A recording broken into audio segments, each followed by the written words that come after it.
Hey guys, welcome back to my channel wave of Shama. आप सुन रहे थे मेरे साथ शाह उमेर की परी भाग 13। शहर धनबाद में। ओफो परी, बेटा ऑफिस नहीं जाओगी क्या? आज दिन भर सोती ही रहोगी? कितनी देर हुई तुम्हें सोते हुए? चलो अब उठो और कुछ तरकीब निकालते हैं तुम्हारे काम के लिए। कुछ ना कुछ हो ही जाएगा। लेकिन जागना पड़ेगा बेटे, ऐसे सोकर अपने आप को दुखी रखने से क्या फ़ायदा। नादिया जी हम दोनों के लिए चाय और नाश्ता लेकर जल्दी आए। बच्ची भूखी होगी हमारी, असन जी शाम को परी को उठाते हुए कहते हैं। उठ रही हूँ ना पापा, पता नहीं आजकल मुझे नींद बहुत आ रही है। और पता है पापा, नींद में लंबे लंबे ख्वाब दिखते रहती हूँ। उठने के बाद ऐसे लगता है वो ख्वाब नहीं हकीकत हो, बिल्कुल सच के करीब से लगते हैं। लगता ही नहीं कि ख्वाबों की दुनिया में हूँ। सब अच्छा लगता है वहाँ पापा, शायद इसीलिए सोती रहती हूँ। परी उठते हुए कहती है, ये उम्र ख्वाब देखने की ही होती है बेटा। वो अलग बात है कि हमारे हालातों ने हमारे कंधों पर जिम्मेदारियों का बोझ डाल दिया है। अपने साथ के अलावा कुछ भी नहीं है हमारे पास। हसन जी परी के साथ बाहर गार्डन में जाते हुए मायूस होकर कहते हैं। परी अपने पापा की व्हील चेयर को अपने हाथों में थामे उनकी बातें ध्यान से सुनती रहती है। बेटा कुछ बोलो भी, ऐसे चुप क्यों हो? ये बताओ कि ख्वाब में क्या देखा? हसन जी परी की तरफ मुड़ते हुए कहते हैं। कुछ नहीं पापा, सोच रही हूँ कि अगर मैं खुद का ऑनलाइन क्लॉथ स्टोर खोल लूँ तो कैसा रहेगा। ख्वाब ख्वाब ही होते हैं पापा, उनको छोड़िए। आप बताइए, मैंने जो कहा उस बारे में आपका क्या ख्याल है? परी सोचते हुए कहती है, कैसे पापा को बता दूँ कि ख्वाब में क्या देखती हूँ? मगर बेटा खुद का काम शुरू करना आसान नहीं है। खुद का काम करने के लिए रुपए चाहिए, इन्वेस्टमेंट के लिए पैसा कहाँ से आएगा? पैसे ही होते तो क्या बात होती बेटा, पैसे आएंगे कहाँ से? हसन जी परी को देखते हुए मायूसी से कहते हैं। डोंट वरी पापा, मैं सब कर लूँगी, बस आपका मम्मी का सपोर्ट चाहिए, आपकी अच्छी राय चाहिए। परी अपने पापा को चेयर के पीछे से गले लगाते हुए कहती है। अकेले अकेले क्या बातें हो रही है दोनों बाप बेटी के बीच? मुझे भी कभी कभी अपनी बातों और राय में शामिल कर लिया करो। रुको, अब मैं भी आ गई। नादिया जी एक हाथ में चाय की ट्रे और दूसरे में चेयर पकड़े हुए कहती है। बस बिजनेस की प्लानिंग हो रही है हमारे बीच। क्या है ना, जो जब दो अच्छे दिमाग वाले लोग बैठते हैं ना तो बिजनेस माइंड ही चलता है। तुम आकर अपना वही किचन का दाल आटा लेकर बैठ जाओगी। क्यों, सच है ना परी? हसन जी ने कुछ मूड को हल्का करने के लिए नादिया जी को छेड़ते हुए कहा और ट्रे से चाय की प्याली उठा ली। हाँ क्या पापा, आप मम्मी को परेशान करते हैं? मम्मी, बहुत ही जल्द हम सब मिलकर अपना ऑनलाइन काम शुरू करने वाले हैं। बस यही बातें चल रही थी और कुछ भी नहीं। परी चेयर पर बैठते हुए कहती है।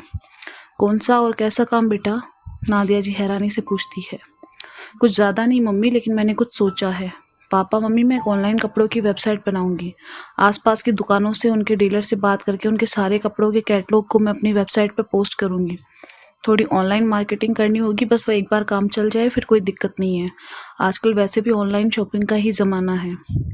आइडिया तो अच्छा है परी, अगर बुरा ना मानो तो हम दोनों मिलकर ये काम शुरू कर सकते हैं।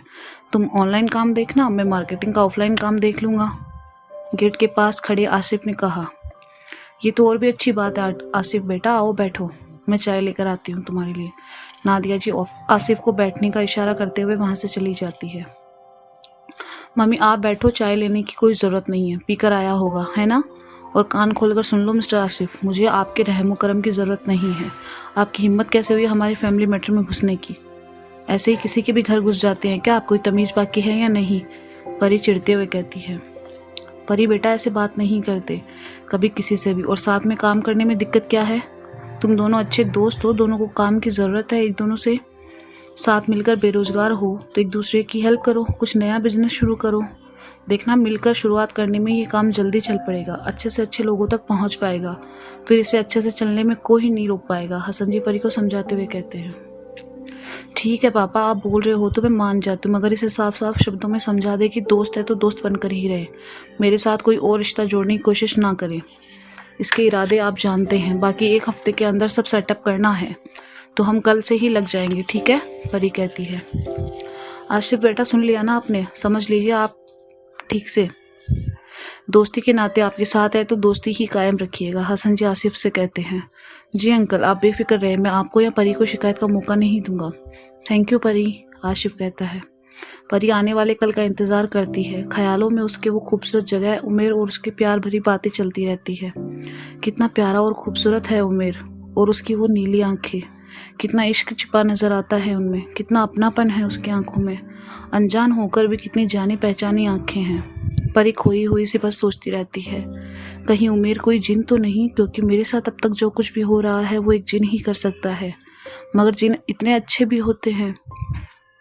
मुझे तो लगता था कि वो भयानक और बुरे होते होंगे, लेकिन उमेर तो मेरी मदद कर रहा है। मैं भी क्या सोचती रहती हूँ। जिन सच में परी, तुम्हारा कुछ नहीं हो सकता।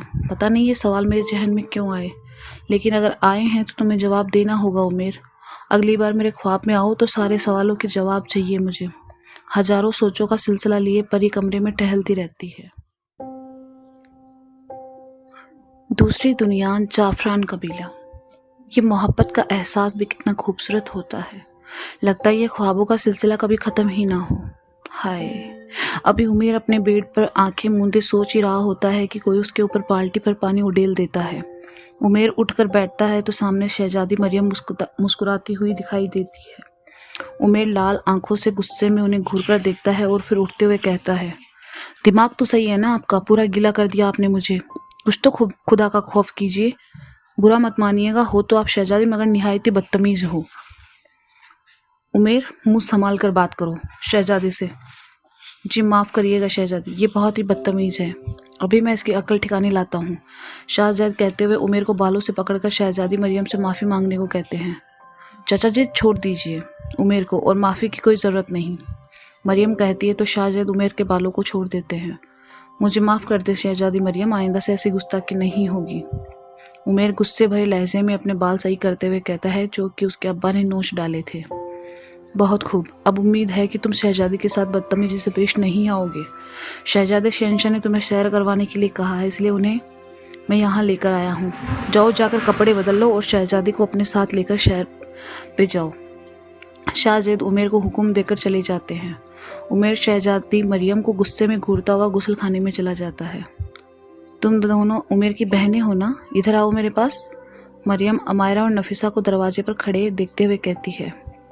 दोनों बहनें एकटक कभी मरियम को शाही लिबास को देख रही होती है तो कभी एक दूसरे को। कुछ बोलो भी या यूं ही ऐसे मुंह ताकती रहोगी। मरियम उन दोनों को चुप देखकर बोलती है, जी शहजादी, मेरा नाम अमायरा और इसका नाम नफीसा है। उमेर हमारे बड़े भाई हैं, अमायरा तारुफ कराते हुए कहती है। बहुत ही प्यारा नाम है तुम दोनों का। दोनों बहनों ने हामी भरी। छोटा मगर काफ़ी खूबसूरत घर है तुम्हारा, यहाँ काफ़ी सुकून भी है। मरियम कमरे में चारों ओर घूमते हुए कहती है। आपके कपड़े बहुत ही खूबसूरत है और आप भी शहजादी, नफीसा कहती है। तारीफ़ के लिए शुक्रिया। क्या तुम भी ऐसा लिबास पहनना चाहोगी? मैं तुम दोनों के लिए भी ऐसा ही शाही लिबास भेज दूंगी चाचा जैद के हाथों। मरियम कहती हुई आईने के करीब जाती है। नहीं, इसकी कोई ज़रूरत नहीं है शहजादी साहिबा, हमें पसंद आए तो हमने तारीफ़ की, बदले में हमें लिबास नहीं चाहिए। अमायरा कहती है तो नफीसा मुंह बना लेती है। ये सब बाद में सोचेंगे, पहले बताओ इतना खूबसूरत शाही आईना ये कहाँ से आया? ऐसा आईना तो मेरे महल में भी नहीं है। मरियम आईने को छूते हुए कहती है। मेरा आईना है ये, और आप इससे दूर ही रहे तो अच्छा होगा। मेरे दादा अब्बू ने मुझे तोहफे में दिया था। उमेर कमरे में आते हुए फिर गुस्से से कहता है। आईने के सामने सजने संवरने का काम तो लड़कियों का होता है, फिर तुम इसे आईने के सामने क्या करते हो? मरियम हंसकर मजाक बनाते हुए कहती है। मैं खुद को देखता हूँ, खुदा ने इतनी फुर्सत से मुझे बनाया, कहीं देखा है आपने मुझ जैसा कोई और? सांचा ही तोड़ दिया खुदा ने इसे बनाने के बाद। अब बातों में वक्त ना बर्बाद करे और चले। कहाँ चलना है? आपको क्या घूमने का मन है? उमेर कहता है। अमायरा, नफीसा, तुम दोनों भी मेरे साथ चलो, साथ में थोड़ा घूम भी लेंगे और बातें भी हो जाएगी। मरियम कहती है। नहीं, ये दोनों कहीं नहीं जाएगी आपके साथ, आप चलो बाहर, घोड़ा गाड़ी खड़ी है। उमेर कहता है। क्या मतलब है तुम्हारा? ये मेरे साथ क्यों नहीं जाएगी? अब तो मेरा हुक्म है कि ये दोनों मेरे साथ ही जाएगी। नफीसा, अमायरा, चलो मेरे साथ। मरियम कहती है तो अमायरा और नफीसा खामोशी से शहजादी मरियम के साथ जाकर घोड़ा गाड़ी के पिछले हिस्से में बैठ जाती है, जो कि एक शाही सवारी होती है। सामने 4 सफ़ेद बेहद ही खूबसूरत घोड़े, पीछे गद्दा बैठने की जगह जिसके ऊपर एक छतरी लगी होती है, देखने में शीशे की तरह साफ, जिसके ऊपर आसमान और नीचे ज़मीन साफ दिख रही होती है। उमेर घोड़े की लगाम थामे गुलाम के साथ आगे बैठ जाता है। पहाड़ी इलाके की तरफ ले चलो जहाँ पर नहरें हैं। मरियम गुलाम को हुक्म देती है। सबके बैठते ही गुलाम घोड़ों की रस्सी खींचता है और वो बिजली की तेजी से अपनी तय जगह पर पहुंच जाते हैं। उमेर भाईजान, कितनी खूबसूरत जगह है ये। आप तो हमें कभी लेकर नहीं आए, नफीसा देखकर हैरानी से कहती है। चारों तरफ में बिखरी फूलों की खुशबू, पहाड़ी से गिरते साफ पानी की आवाज़, परिंदों की चहचहाहट, मानो एक दूसरे से बातें कर रहे हो। इतनी सुंदरता आज पहली बार देखी थी सबने। ओह, तो मतलब मेरी तरह तुम सब भी अपने घरों में कैद रहती हो, मरियम हाथों को बांधे हुए टहलते हुए कहती है। हमारे अब्बा से मिली है ना आप शहजादी, बहुत ही सख्त मिजाज हैं। उन्होंने आज तक हमें इधर उधर जाने नहीं दिया। शायद ही कभी हम बहनें बाहर निकलती हैं। बस उमेर भाई अब उनकी नज़रों से छुप कर घूमते रहते हैं। तुम्हारा भाई तो शक्ल से ही शरारती है। तुम दोनों बातें करो, मैं अभी आई, मरियम कहते हुए उमेर के पास जाती, जो कि नहर किनारे खामोशी से चारों तरफ के मंजर को देख रहा होता है। कितनी खूबसूरत जगह है ना उमेर। अब्बा ने, इरफान भाई ने मुझे बताया इस जगह के बारे में। तुम तो घुमाने का वादा करके भूल ही गए, मरियम कहती है। आपको गुलामों की कमी थोड़ी है, किसी से भी कहती तो खुशी खुशी आपकी ख्वाहिश पूरी कर देता। मुझे तो खुद के ख्यालों से ही फुर्सत नहीं है, आपको घुमाने फिराने का ख्याल दूर दूर तक जहन में नहीं आता, उमेर कहता है। फिर छलांग मारकर नदी की दूसरी तरफ चला जाता है। जाकर एक फल के पेड़ से टेक लगाकर खड़ा हो जाता है। उसके पीछे शहजादी मरियम भी छलांग मारते हुए आ जाती है। अच्छा, तो जनाब उमेर को तन्हा रहना पसंद है, शहजादी मरियम ने उमेर के पास आते हुए कहा। जी हाँ, मुझे तन्हाई बेहद पसंद है। मुझे बिल्कुल भी पसंद नहीं कि कोई मेरी तन्हाई में खलल डाले। तन्हाई नहीं, मुझे आप पसंद नहीं हो, उमेर ख्यालों में कहता है। अच्छा जी, तो जहाँ पनाह को पसंद नहीं आया मेरा यहाँ आना, शहजादी मरियम शरारती अंदाज में कहती है। उफ, मैं बोर हो रही हूँ अब। उमेर भाई, शहजादी मरियम, क्या अब हम सब यहाँ बातें करने आए हैं? चलिए ना हम सब मिलकर आंख में छुली खेलते हैं, नफीसा ने उनके पास आकर कहा। तुम सब मिलकर खेलो, मैं यहीं पेड़ों की शाख पर बैठता हूँ, उमेर पेड़ की शाख पर बैठते हुए कहता है। ये क्या बात हुई उमेर, हम सब साथ में खेलेंगे वरना कोई नहीं खेलेगा, हम सब भी तुम्हारे साथ यहीं बैठ जाएंगे, शहजादी मरियम ने कहा। ठीक है, बहुत खेलने का शौक है तुम सबको, तो फिर चलो। उमेर पेड़ से अंजीर के फल लिए हुए कूदता है और सबको खाने के लिए देता है। महलों की शहजादी, जल्दी खा ले, मेरे खेलने के लिए बहुत फुर्ती चाहिए होगी आपको, उमेर ने अंजीर खाते हुए कहा। खुद पे इतना गुरूर। अच्छा ठीक है, जरा मैं भी तो देखूं कितने फुर्तीले हो, शहजादी मरियम कहती है। सब मिलके पहले अंजीर के फल खाने लगते हैं। तो दोस्तों, ये थी शाह उमर की परी भाग 13। जल्द ही मिलेंगे इसके अगले भाग के साथ। तब तक के लिए एक शेर अर्ज किया है।